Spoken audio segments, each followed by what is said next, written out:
Hello, hello! It wasn't too long ago that I posted my October weekly bullet journal setup video, but I have yet again procrastinated, so here we are with my November bullet journal setup. I dropped a hint that I was doing another theme based around another BTS song, so for this month I chose the song Permission to Dance. This theme was a perfect choice because I will be going to LA at the end of this month for their first offline concert since the pandemic started. In comparison to last month's doodle-heavy theme, this is much more simple. I chose the concept for this theme based on the Permission to Dance album art. This led to a funky, pop art style mixed with simple doodles scattered around the page that echoes the design of the album art. You can see what the font looks like on the lyric print that I have in the top right of my screen, but it is actually a mix of a few bold sans serif fonts varying in width. To achieve this font, I started by drawing two straight lines across the page in a pencil to determine the height of the letters. For each letter, I started with drawing the straight edges for each letter along the horizontal pencil line before doing the vertical lines. From there, I just slowly drew out each letter, trying to maintain a similar width throughout the letter. For the O in November though, I used a circle maker to get a clean edge. You'll have plenty of opportunities to see this process again though, because I used this font throughout all of the spreads. Looking at the album art, there are 7 different shapes on it. I actually love that there are 7 unique shapes because I think it was intentional so that there was one shape to stand for each member. Like how there is diversity in these shapes, Permission to Dance is also a song that talks about setting aside your race, age, gender, social status, and economic background among many others to come together and dance.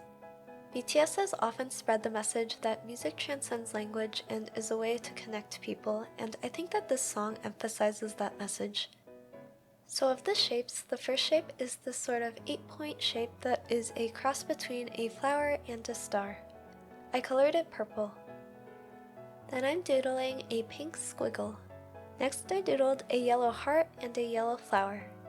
I think that they changed the color of some of these doodles later, but since I will be coloring this page entirely orange, I wanted the shapes to stand out and to stick to the album art as closely as possible.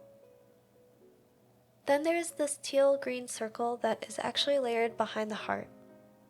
Finally, the shapes are finished off with a blue 4-point star and a light blue shape made up of 4 circles. Then I just finished off with the BTS logo at the bottom of the page. Then, like I mentioned, I colored the entire cover for this theme orange. I don't normally go for incredibly colorful themes, but I do like how this turned out. Next, on the album art, it looked like each shape had a white shadow of the shape that is slightly offset, so I achieved this by adding a white pen around the shapes. Later, I ended up deciding to change how I did this shadow because the white didn't really pop out of the page well, and then it was quite difficult to draw the black fine liner over the white ink.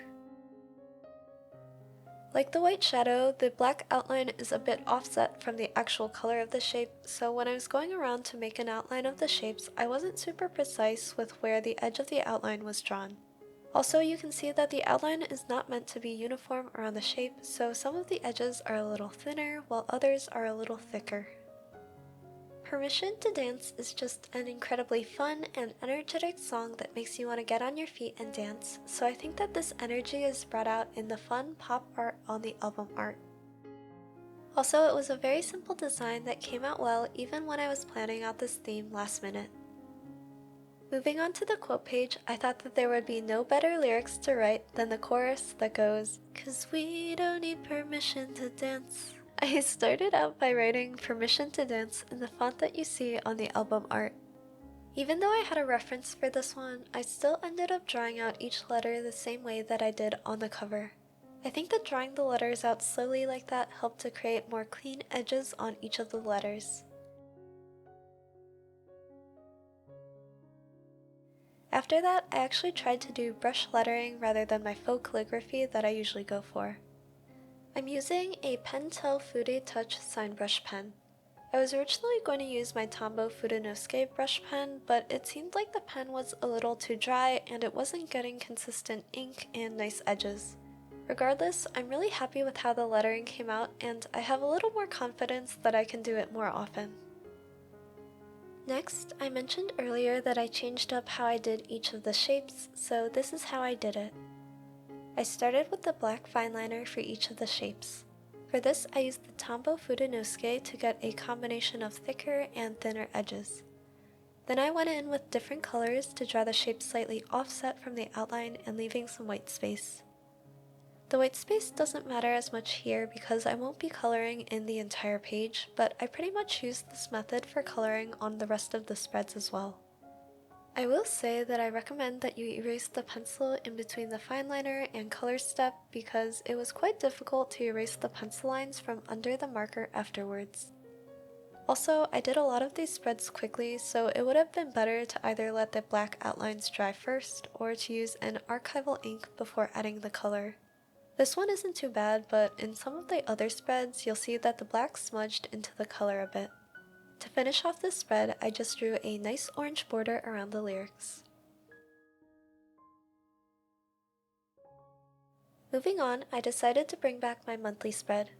I've been liking these smaller calendars more, so I kept this small size for this month.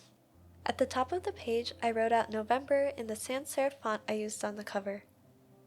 This spread is pretty simple like the previous quote page, so I did the same method of drawing the outline of the shapes in black before coloring in the shapes. I forgot to mention when showing the setup of the previous spreads, but I used a scrap piece of paper under the pages to prevent myself from coloring on any of the pages underneath. I like to do this a lot when I'm coloring on the edge of the pages so that I can be sure that I am coloring the entire edge, but that I don't have to be as careful when I'm coloring. Once that was done, I just needed to draw the lines on the calendar. I once again decided to use my ruler to get the nice edges on the border. I also think that the clean edges on the calendar are a good contrast against the free-flowing pop art shapes behind it. Finally, I just needed to color the top of each box on the calendar before labeling the days of the week and writing out the dates with a pen. Despite my love-hate relationship with the one-line-a-day spread, I decided to keep it for this month to continue testing whether or not it is useful. I started the spread off by writing the title of the page. The size of the letters is much smaller in comparison to some of the other pages, but I think that the letters came out adorable because they were so tiny. I then drew a box around the header that I will be filling in with the pop art doodles.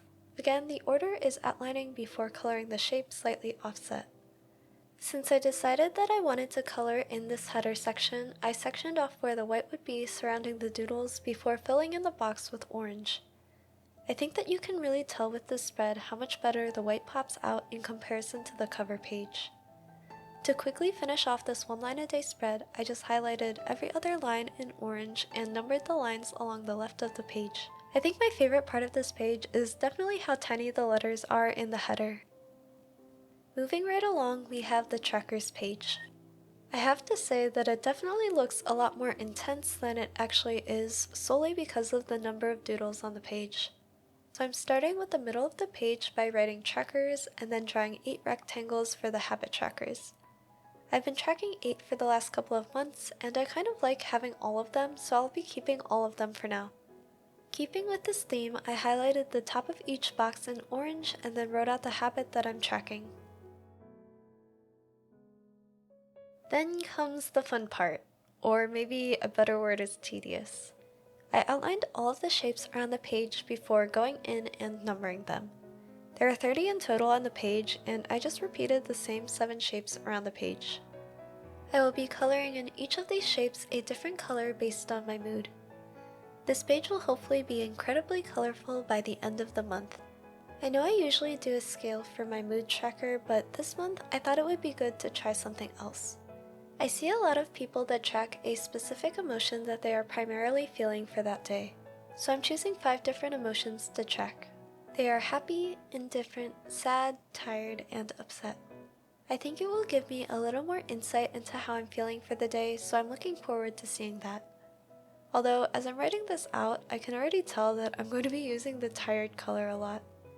I know that some of the emotions will overlap, but I will probably just choose whichever emotion I felt more of throughout the day. For the last spread, we have the weekly. We are going back to the Dutch door spread that contains space for all 4 weeks of the month. I did this weekly for the first time back in August, and I think that for my purpose as an agenda, this 4-week spread is rather efficient when setting up my journal. So after cutting off the side of the page, I wrote out the abbreviation for November and then drew a mini calendar on the left side. I still don't really use this mini calendar much, but I like having the option to look at it. Next, I sectioned off all of the days of the week using my ruler and a black fine liner. I divided each part of the Dutch door into 7 parts with a little bit of extra room for each of the sections on the weekend, which is when I usually list out more tasks anyway. Following that, I outlined all of the pop art shapes around the page. For each of the sections of the days of the week, I highlighted the top of the section before I wrote out the dates and the days of the week. Then I just finished the spread by coloring the pop art doodles. After I finished coloring though, I realized that I didn't really plan out the colors well, so there was a bit too much yellow in the bottom left. I think if I were to change the spread, I would have just moved the shapes around a little bit, like putting the yellow flower in the top right corner of the spread instead. Regardless, the spread was super quick, easy, and painless, so I would recommend this to anyone who is struggling with deciding what design they want for their weeklies. With the final flip through though, I think that this is by far my most colorful theme yet, but it matches the bright and good energy from Permission to Dance. While I'm excited to share this theme with you all, I'm even more excited to see BTS live once again. As always, you can follow me on my socials to follow my journey to LA, but I will hopefully be working on more of my travel vlogs soon for you to see more of my life. Until then, stay safe and healthy, and I'll see you all in my next video. Bye!